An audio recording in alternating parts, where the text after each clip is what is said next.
De 1929 à 2029, l'Église du Tchad aura l'immense joie de célébrer le centenaire de l'évangélisation.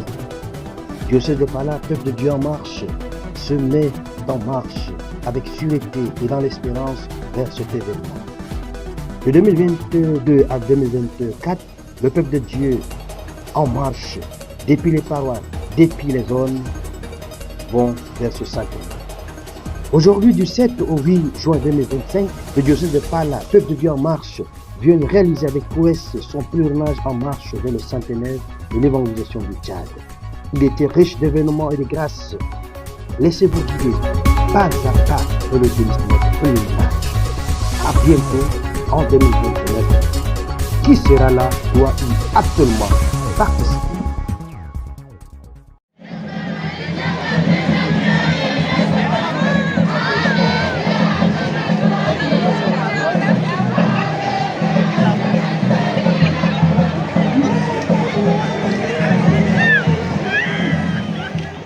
Du 7 au 8 juin 2025, le programme. Lieu de rassemblement et point de départ, la place de l'indépendance. Horaire. L'horaire du jour du 7 juin. 6 heures, tous les pèlerins se dirigent vers les sites respectifs. 10 heures, rassemblement à la place de l'indépendance. Prière d'ouverture par la zone de Fianga, lecture du livre de Lévitique 19, 1 à chapitre 4 et le chapitre 1 à 18 par la zone de Bongor. Prière avant le départ pour la cathédrale par la zone de Goulogaya. Éducation pratique et départ pour la cathédrale, l'équipe de liturgie. 11 heures. Les pèlerins seront accueillis par Monseigneur Dominique Tinogi à l'entrée de la cathédrale. Chant, aspersion et bénédiction des pèlerins. Nous sommes rassemblés au nom du Père, du Fils et du Saint-Esprit. Que Dieu, notre salut et notre consolation, soient toujours avec vous. Et avec votre esprit. Rassemblés avec Marie, ta mère, nous te prions, Seigneur Jésus, donne-nous ton esprit. Que Dieu est le commencement et la fin de notre pèlerinage sur cette terre. Invoquons avec confiance. Dieu Tout-Puissant, tu ne cesses de montrer ta bonté à ceux qui t'aiment, et tu te laisses trouver par ceux qui te cherchent. Sois favorable à tes serviteurs qui partent en pèlerinage et dirige leur chemin selon ta volonté. Sois pour eux un ombrage dans la chaleur du jour, une lumière dans l'obscurité de la nuit, un soulagement dans la fatigue, afin qu'ils parviennent heureusement sous ta garde au terme de leur route. Par Jésus le Christ, notre Seigneur. Amen. Que le Seigneur dirige notre chemin et nous conduise à son salut. Amen. Que le Seigneur soit avec nous et nous accompagne sur la route. Amen. Que Dieu nous aide à bien terminer le pèlerinage que nous commençons dans la foi. Amen. Et qu'il nous soutienne, lui qui est Père, Fils et Saint-Esprit.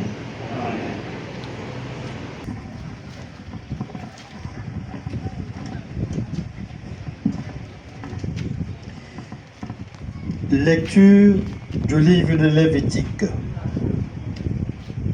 le chapitre 19, les versets 1 à 4, puis 11 à 18, puis 37. Yahvé dit à Moïse, « Voici ce que tu diras à la communauté d'Israël.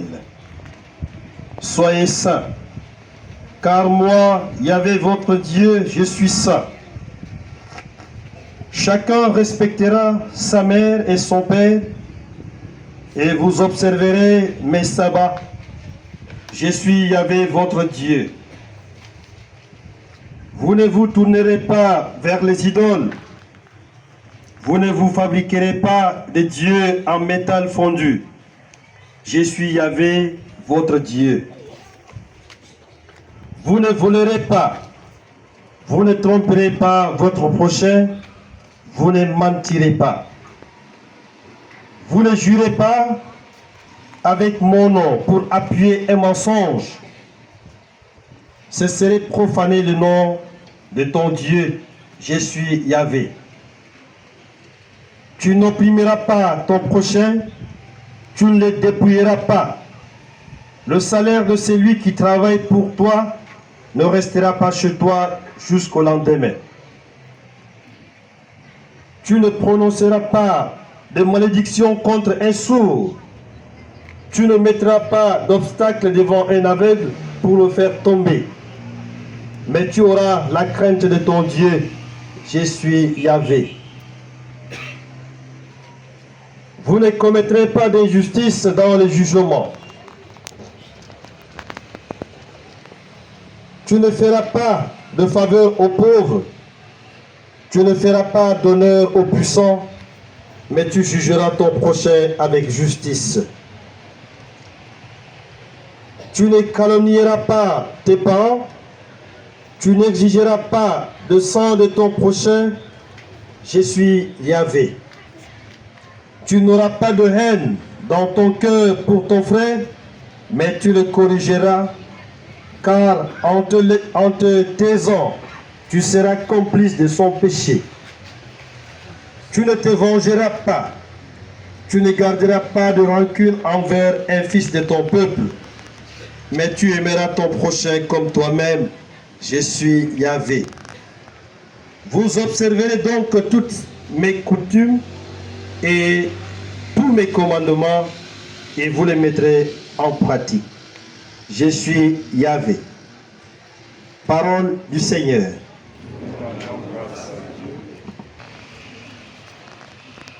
Prière du pèlerin avant le départ.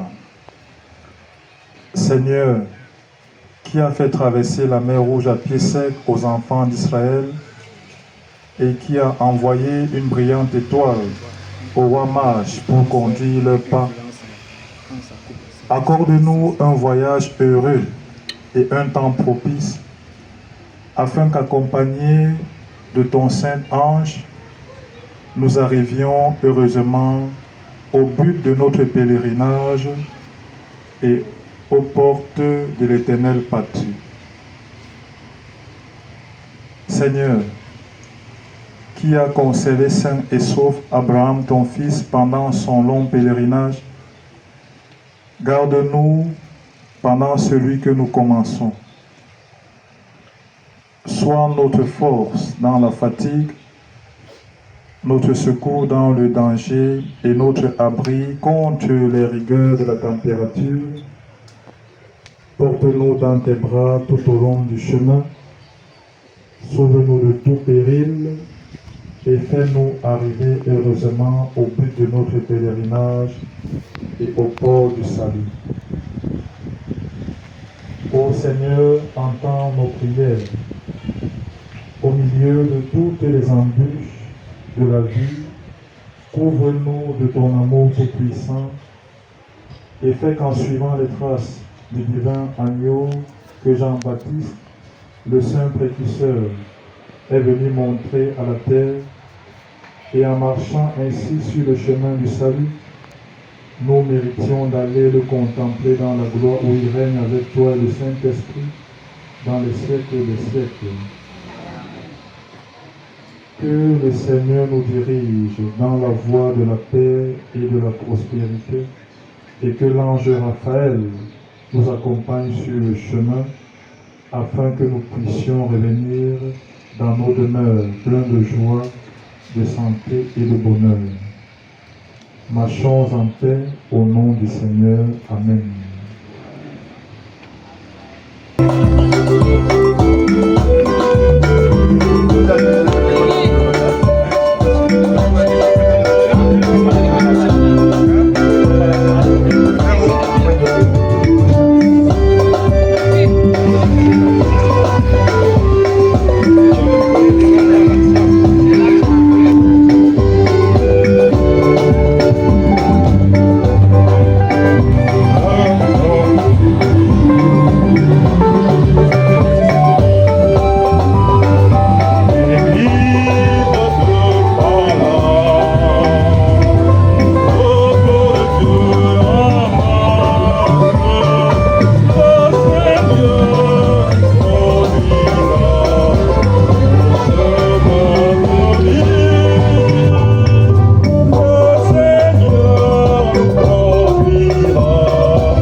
Fils et du Saint-Esprit.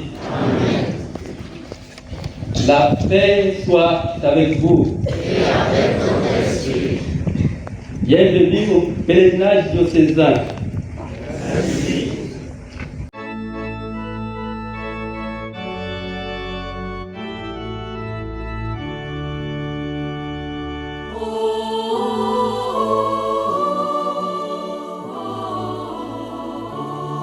Jésus, berger de toute humanité, tu es venu chercher ceux qui étaient perdus.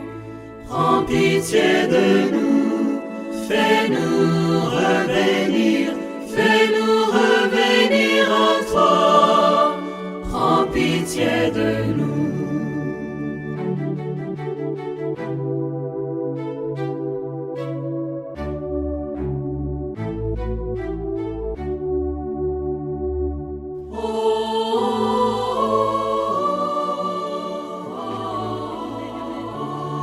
Jésus, berger de toute humanité, tu es venu guérir ceux qui étaient malades. Prends pitié de nous, fais-nous revenir en toi. Prends pitié de nous.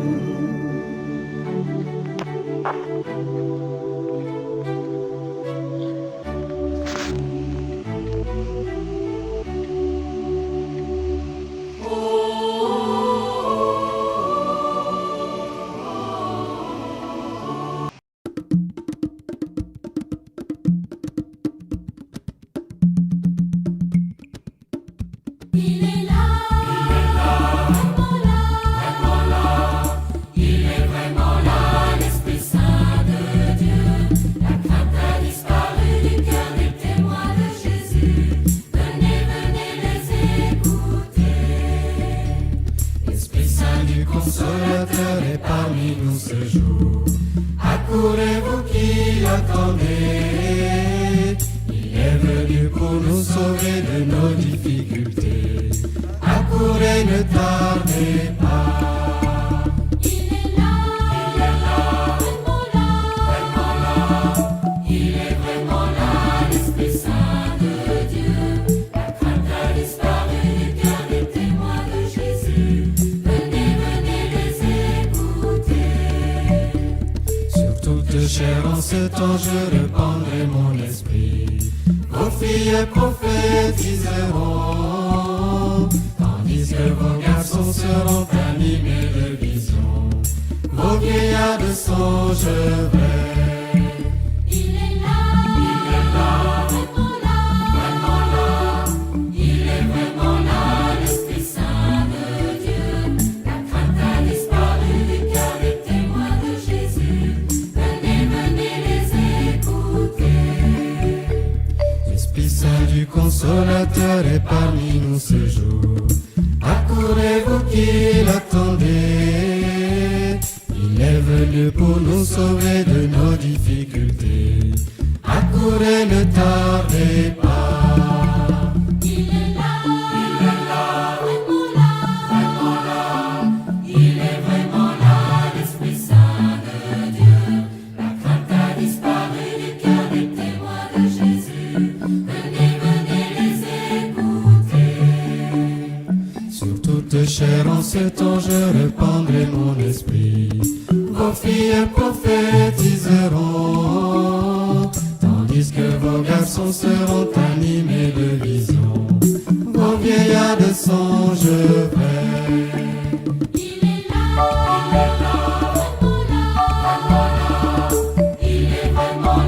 l'Esprit Saint de Dieu. La crainte a disparu du cœur des témoins de Jésus. Venez les écouter. Sur toute chair en ce temps je répandrai mon esprit. Vos filles prophétiseront, tandis que vos garçons seront animés de visions. Vos vieillards songeront. Il est là,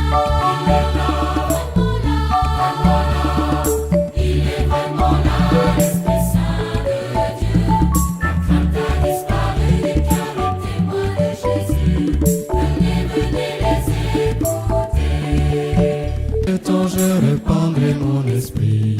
Vos filles prophétiseront, tandis que vos garçons seront animés de visions. Vos vieillards songeront. Il est là,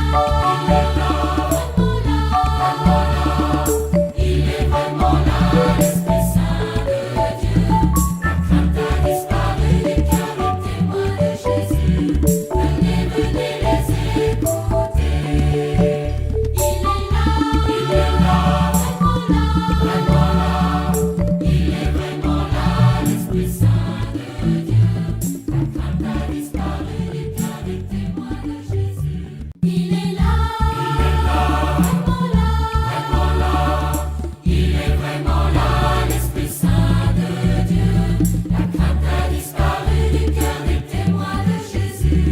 Venez, venez les écouter. L'Esprit Saint du Consolateur est parmi nous ce jour. Accourez-vous qui attendez. Il est venu pour nous sauver de nos difficultés. Accourez, ne tardez pas. Il est là,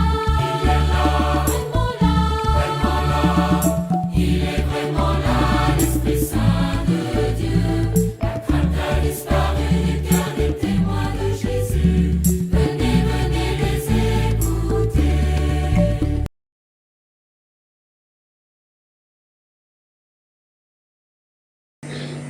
Au nom du Père et du Fils et du Saint-Esprit. Amen. La paix soit avec vous.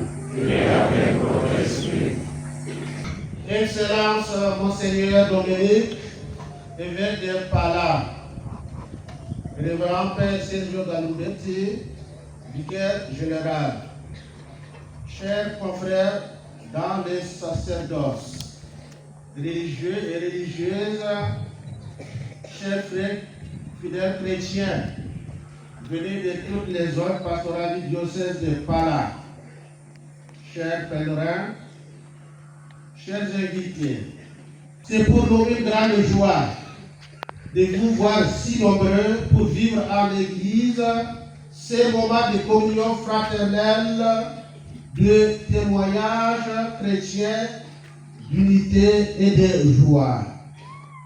La célébration de la messe de clôture à ces pèlerinages est l'expression parfaite de notre foi, d'espérance et de charité.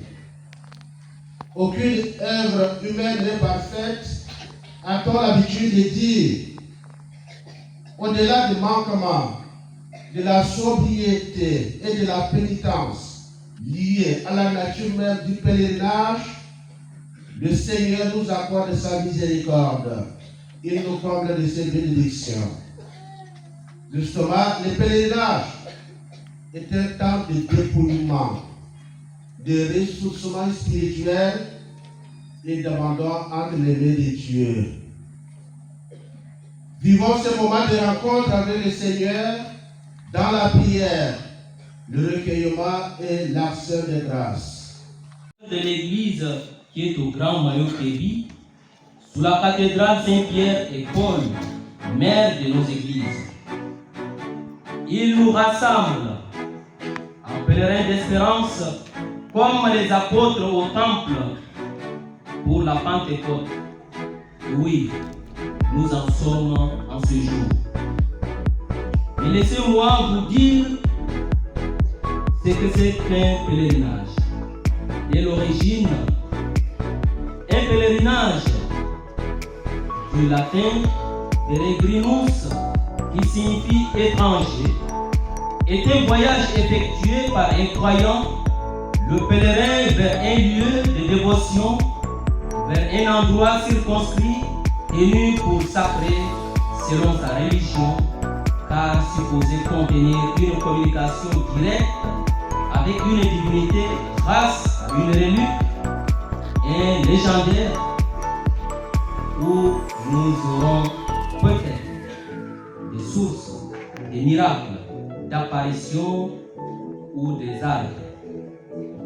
Un pèlerinage chrétien est un voyage de foi vers un lieu sacré ou une relique, effectuée par un ou plusieurs pèlerins pour manifester sa ou leur dévotion, chercher le pardon ou une grâce particulière et pour participer à un chemin spirituel.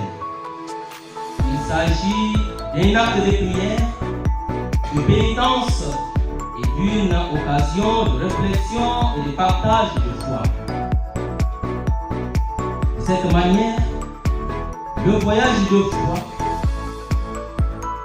effectué par un pèlerin, est avant tout un voyage spirituel, une démarche de conversion et de rencontre avec Dieu. Si le pèlerinage nous amène au lieu sacré, ces lieux de pèlerinage peuvent être des sanctuaires, des basiliques ou cathédrales de notre cas, ou des lieux où s'est produit un événement religieux important. C'est un acte aussi de dévotion. Le pèlerinage peut inclure des prières, des messes, des confessions et d'autres pratiques religieuses. C'est ce que nous avons fait et vu hier jusqu'encore aujourd'hui. Il est aussi un moment de partage de foi. Le pèlerinage est souvent une occasion de partager son expérience de foi avec d'autres pèlerins.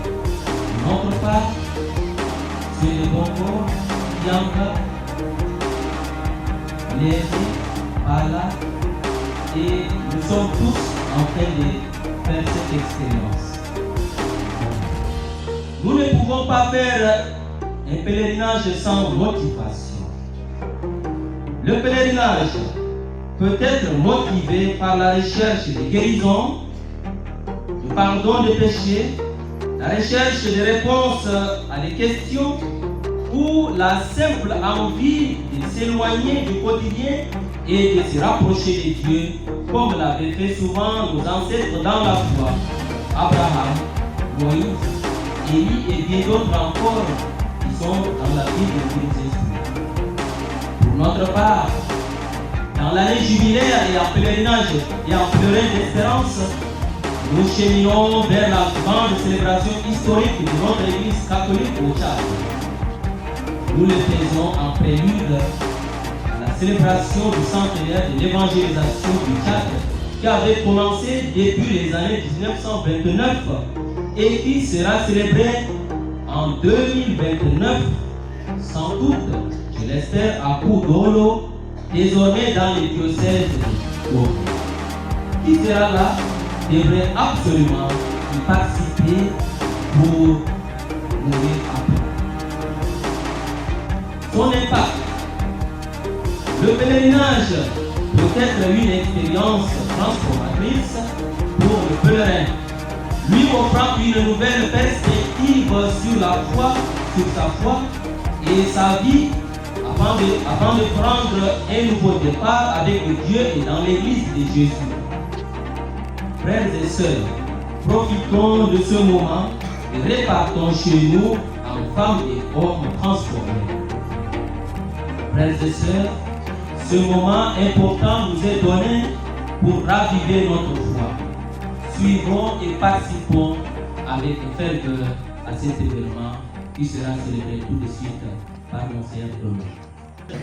Brève histoire des commencements du diocèse de Pala. Le diocèse de Pala est situé au sud-ouest du Tchad, limitrophe du nord de Cameroun.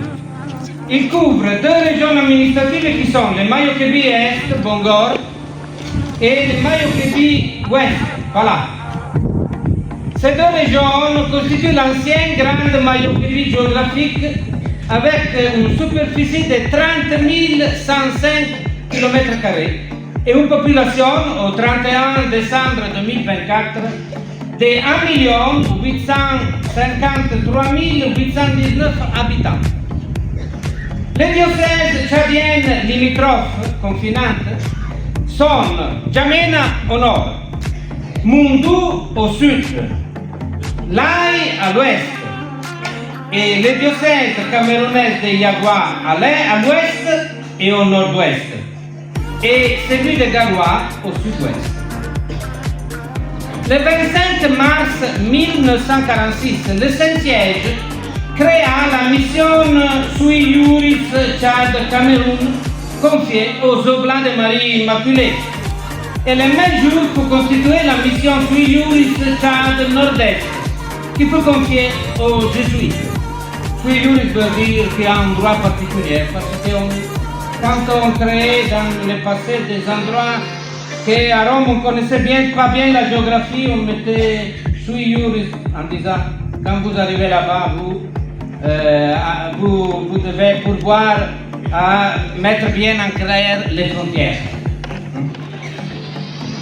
Dans la première hypothèse territoriale, les missionnaires Oblats de Marie Immaculée couvraient le territoire allant du Mayo-Kébi jusqu'au lac Tchad, y compris la ville de Fort-Lamy, qui après pris le nom de N'Djamena, où résidait depuis fin décembre 1945 le père jésuite Frédéric de Bellinay, aumônier militaire, supérieur de mission jésuite au Tchad, et depuis février 1946, le père jésuite Claude Chéran.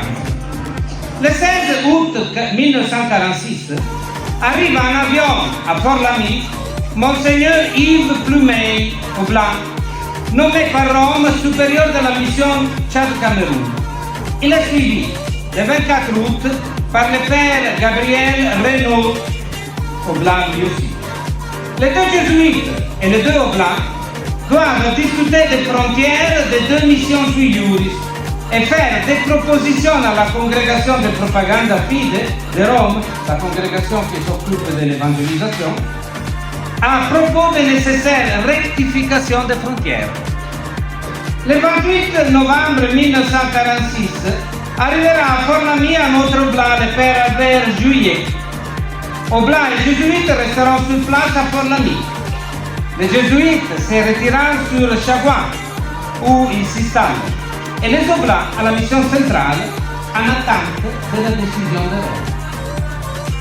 Monseigneur Plumet voyagera entre-temps pour rencontrer le vicaire apostolique des territoires limitrophes aux nouvelles circonscriptions ecclésiastiques, au Cameroun et en Obangui-Chari, ce qui est après devenu Centrafrique.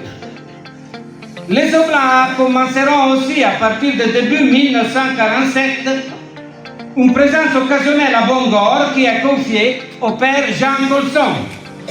Celui-ci y passe 2-3 jours chaque 2 semaines à partir de leur poste de mission de Yagua, au-delà du Logone, au Cameroun.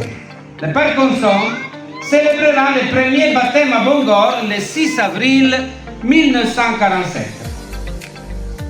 Le 9 janvier 1947, Rome publiera un nouveau décret avec correction des frontières, reçu au Tchad et au Cameroun vers fin mars, constituant 3 circonscriptions ecclésiastiques. La préfecture apostolique de Fort-Lamy, qui recouvrait pratiquement tout le Tchad, le nord, le centre et l'est. La préfecture apostolique de Garoua, qui recouvrait tout le nord du Cameroun. En 3e circonscription est formée par une partie du territoire actuel du Centrafrique.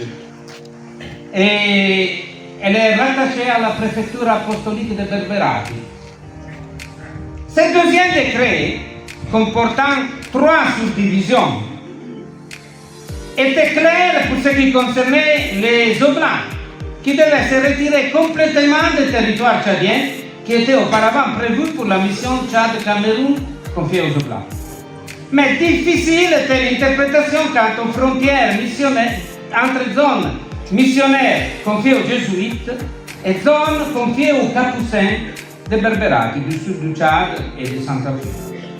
Les missionnaires Oblats se retirent donc du Tchad et les missionnaires jésuites assumèrent tout le nord du Tchad ainsi qu'au moins une partie de l'ancienne grande Mayo-Kébi. Après quelques passages sur Bongor en 1947, à mi-janvier 1948, les jésuites s'installèrent de façon stable Le père Gabriel Rey et le frère Louis Bonnevaille, suivis à la fin 1949 par un père scolastique jésuite en sage, Louis Guidrol, et vers fin 1950 par le père Henri Vignac, qui deviendra ensuite le premier évêque de Sardes. Le 17 mai 1951, il y a un troisième décret écrit par Rome. Après une visite du délégué apostolique pour l'Afrique centrale, Monseigneur Marcel Lefebvre, archevêque de Dakar, au préfet apostolique de Fort-Lamy, Monseigneur Duboucher, et de Garoua, Monseigneur Plumet, et des contacts avec les capucins du sud du Tchad, on constata que ni les jésuites ni les capucins n'avaient pas assez de personnel pour garantir une suffisante présence missionnaire au Mayo-Kébi. Et Rome prit la décision de reconfier le territoire du Mayo-Kébi aux soins missionnaires des Oblats de Marie Immaculée, qui avaient en charge la préfecture apostolique de Garoua.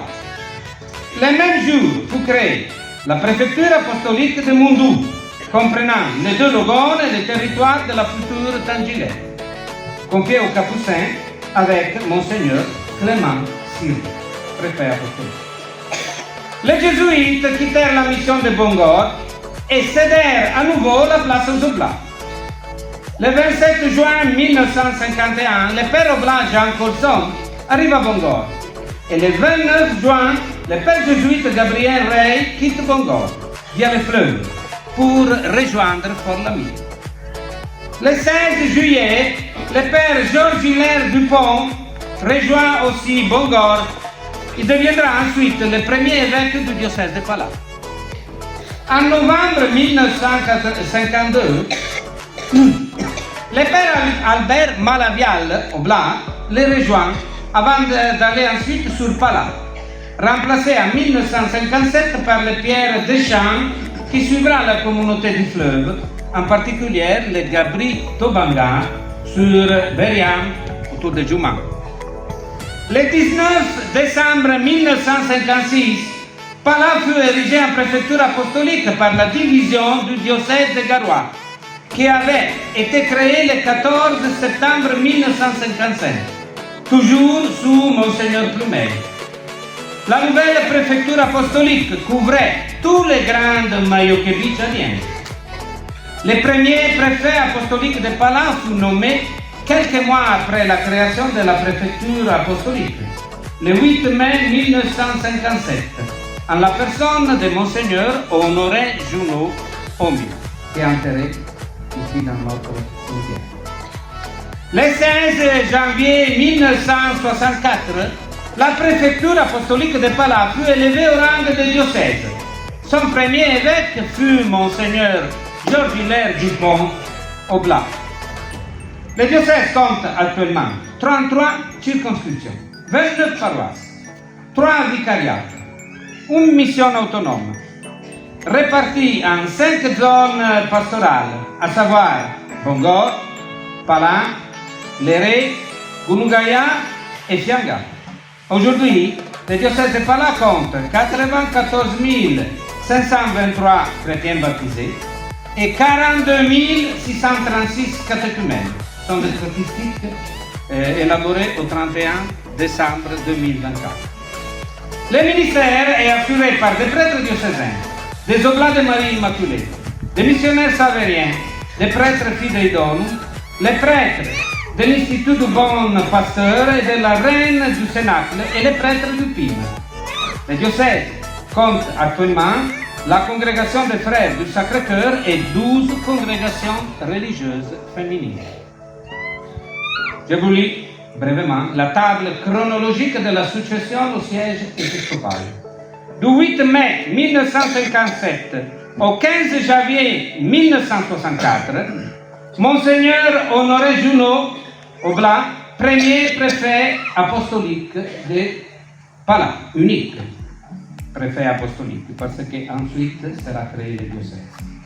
Du 16 janvier 1964 au 28 juin 1975, Monseigneur Georges Hilaire Dupont, oblat, premier évêque de Pala. Après, il y a eu sede vacante, c'est-à-dire un moment où il n'y avait pas l'évêque en attente de nommer les nouveaux, non? Cette sede vacante est durée du 29 juin 1975 au 30 avril 1977. Elle a été assurée, la sede vacante, par l'administrateur diocésain, Monseigneur Jos Sergent. Du 1er mai 1977 au 25 décembre 2020, on a eu Monseigneur Jean-Claude Bouchard, OMI, le deuxième évêque de notre diocèse. Après, il y a eu une sede vacante un peu plus brève, en attendant la nomination du nouvel évêque, du 26 septembre 2020 au 1er octobre 2021, tenu par Monseigneur Jean-Paul Faïjoua, administrateur diocésain, ici présent. Du 2 octobre 2021 à nos jours, on a notre troisième évêque, Monseigneur Dominique Thierry.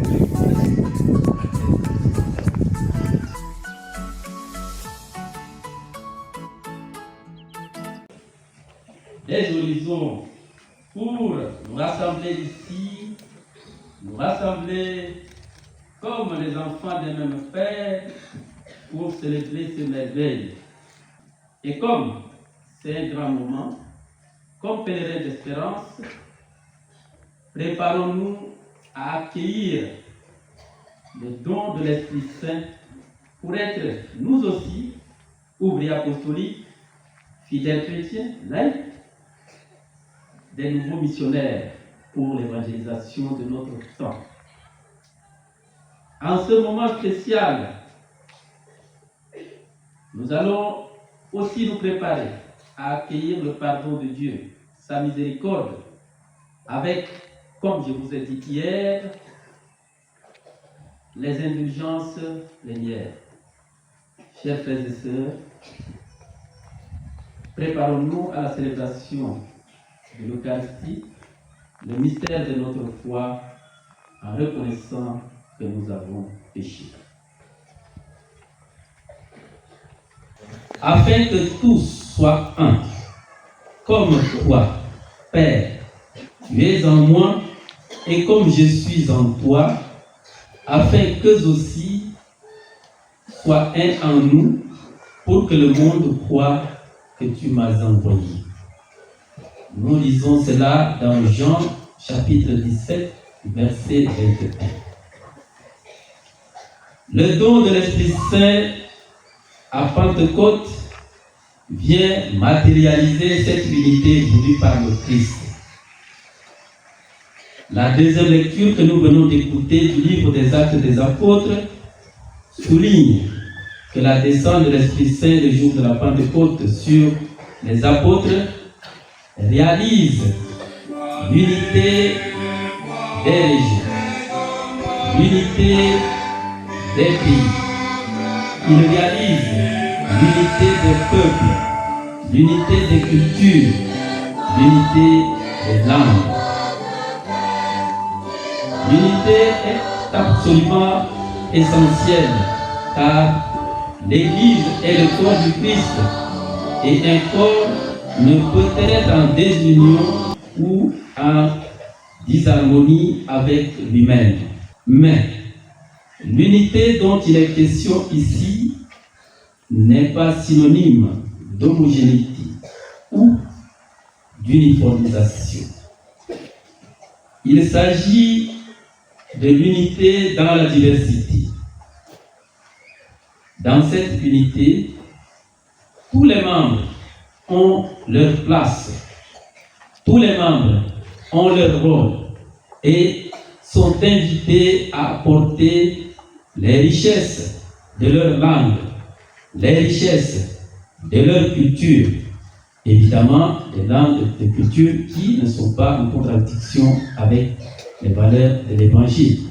Parlant de l'unité dans la diversité, le diocèse de Pala constitue un bel exemple. Du côté des ouvriers apostoliques, nous venons des 5 continents et de plusieurs pays. Au niveau de la structure, nous avons 5 zones pastorales avec des langues et des cultures. Partout, le diocèse travaille pour rendre l'unité effective. L'Esprit Saint est le vecteur de l'unité.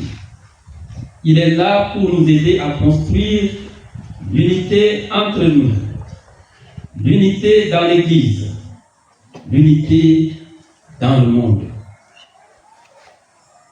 Avec la force de l'Esprit Saint, si nous travaillons à réaliser l'unité entre nous, nous sommes aussi invités à travailler pour l'unité dans notre pays. Rappelons-nous, la devise de notre pays commence par l'unité. Unité, travail, progrès. Unité. L'unité placée au début des 3 mots de notre devise nous interpelle et nous invite à dépasser les clivages linguistiques, géographiques et religieux pour la construction d'une nation unie. Au nom de l'unité, nous sommes invités à dépasser les clivages nord-sud, chrétiens, musulmans, agriculteurs, éleveurs, pour un vivre ensemble harmonieux. À l'heure où je vous parle, le conflit agriculteur-éleveur prend une ampleur inquiétante et nécessite une mobilisation nationale afin de chercher des solutions adéquates et durables. Face au conflit agriculteur-éleveur, nous pouvons nous laisser interpeller par une citation de Martin Luther King qui dit: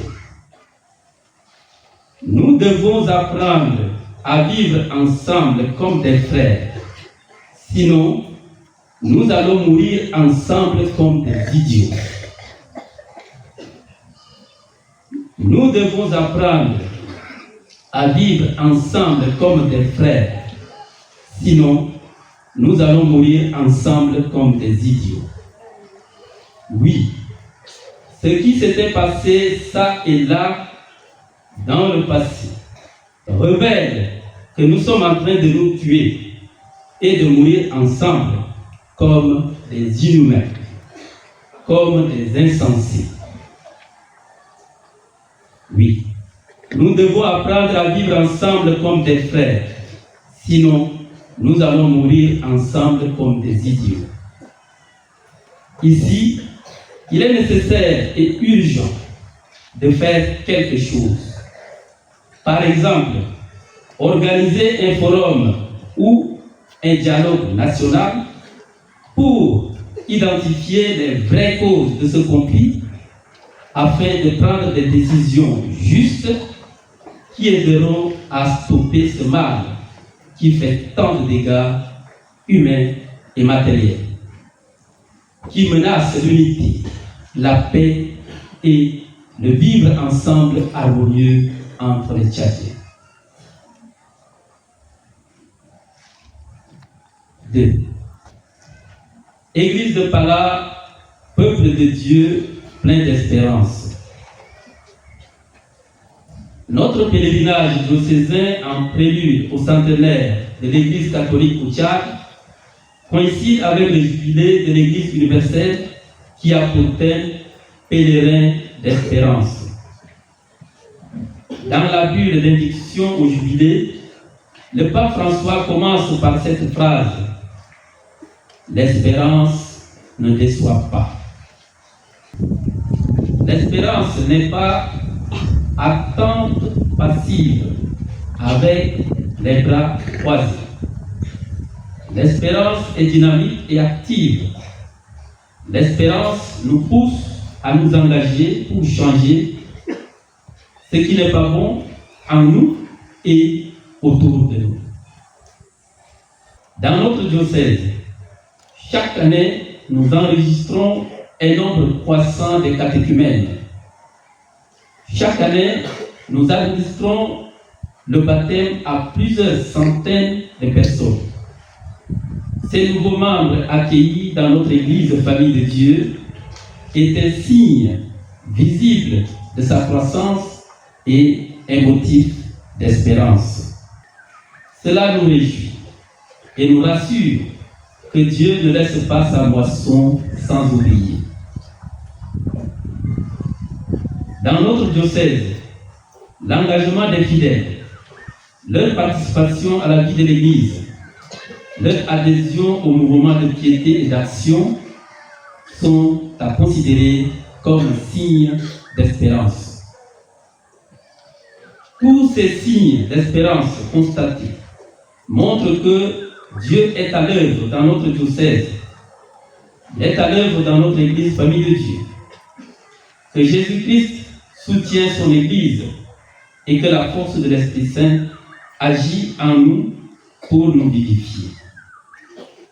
Avec le rythme de croissance que nous connaissons, dans l'avenir, nous sommes sûrs de créer des nouveaux vicariats. Nous sommes sûrs de créer des nouvelles paroisses.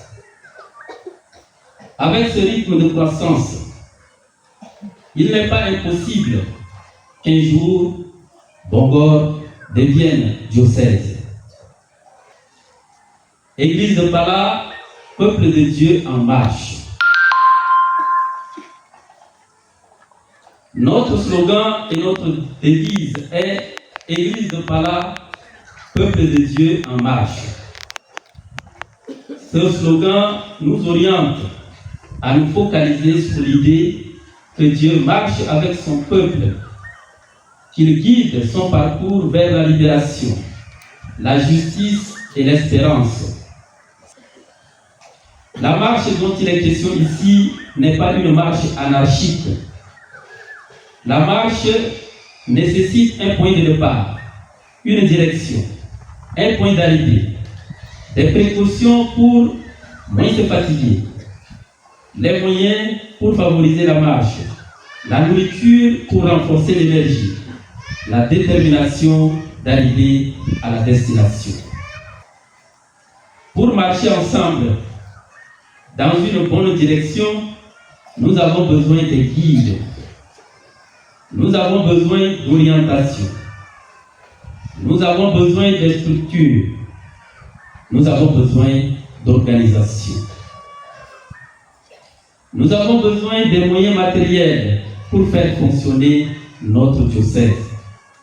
La marche parfois devient lente, parfois elle devient moins déterminante. La lenteur et le manque de détermination dans la marche m'amènent à faire deux remarques fondamentales. La première remarque concerne une catégorie de chrétiens qui ne veulent pas bouger et sont toujours tournés vers le passé. Ces chrétiens-là, je les surnomme au temps des Blancs.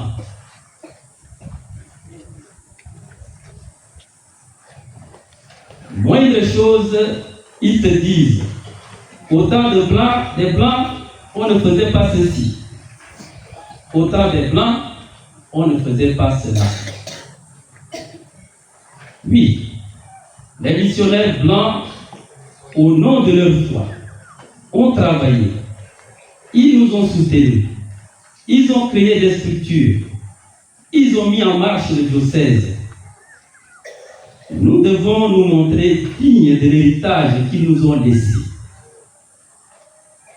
Nous devons nous servir du passé qu'ils ont bien bâti pour construire le présent et nous projeter dans le futur. Si notre regard est toujours vers l'arrière, le Seigneur nous dira: qui met la main à la charrue et regarde en arrière n'est pas digne de moi. La deuxième remarque concerne les ouvriers apostoliques qui ne considèrent jamais leurs fidèles capables de faire quelque chose. Cette catégorie des ouvriers apostoliques est toujours là à dire les chrétiens sont pauvres, ils n'ont pas de moyens, ils ne sont pas capables, c'est trop pour eux.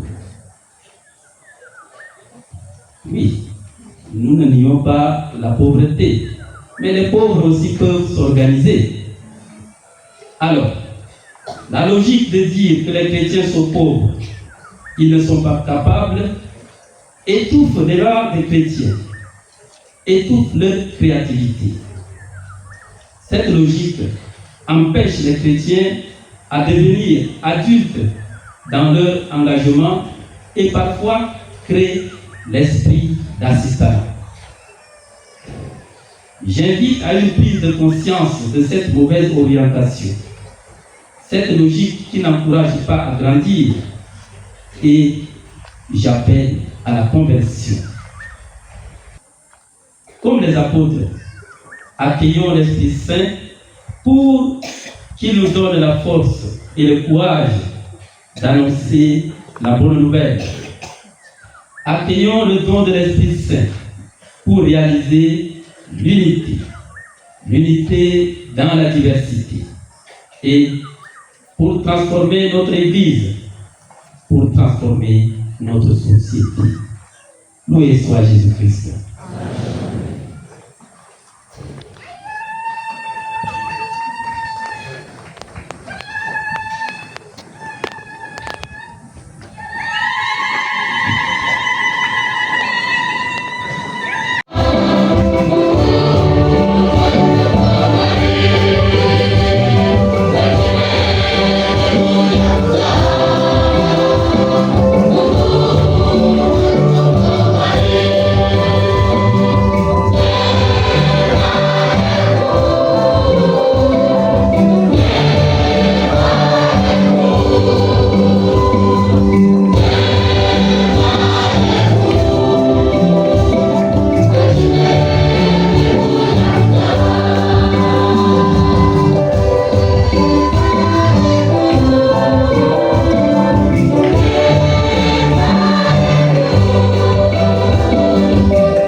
Voici l'agneau de Dieu, voici celui qui enlève les péchés du monde. Heureux les invités au repas des noces de l'agneau.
repartons avec grande joie. Nous remercions beaucoup la paroisse de Pala. La paroisse de Pala pour l'accueil. Chacun a eu le moment de découvrir le Christ, de rencontrer les autres. Nous nous sommes fait amitié avec les autres que nous ne les avons jamais vus. Nous avons partagé le repas ensemble, nous avons partagé la natte ensemble, nous avons partagé le moment de prier. La joie est grande. Merci, Gabi Délé.